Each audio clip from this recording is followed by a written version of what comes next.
जो लोग ज्यादा सोचते हैं उन्हें एक कहानी सुनाता हूँ। ये कहानी पूरा सुन लिए तो चिंता करना छोड़ दोगे तो सुनो। एक छोटे से गांव में आरव नाम का व्यक्ति रहता था। आरव बहुत मेहनती था, लेकिन उसकी एक आदत उसकी शांति छीन चुकी थी, बेहद चिंता करना। सुबह उठते ही वो सोचता, कल क्या होगा, पैसा रहेगा या नहीं, लोग क्या कहेंगे, परिवार सुरक्षित रहेगा या नहीं। रात को सोने जाता, तब भी उसका दिमाग रुका नहीं करता। एक दिन अत्यधिक चिंता के कारण उसकी तबीयत बिगड़ गई। गांव के लोग उसे पास के पहाड़ पर रहने वाले एक संत के पास ले गए। संत बहुत सरल जीवन जीते थे, न ज्यादा बोलना न ज्यादा सोचना।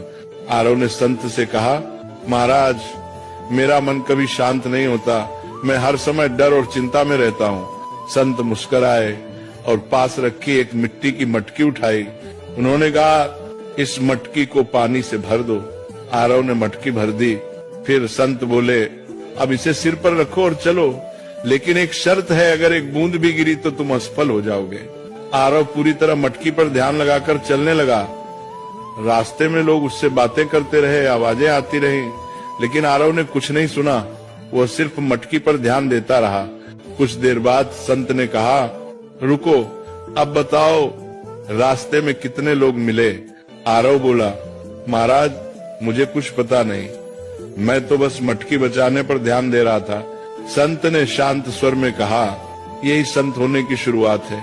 जब ध्यान जरूरी चीज पर होता है तो बेकार की आवाजें अपने आप चुप हो जाती हैं।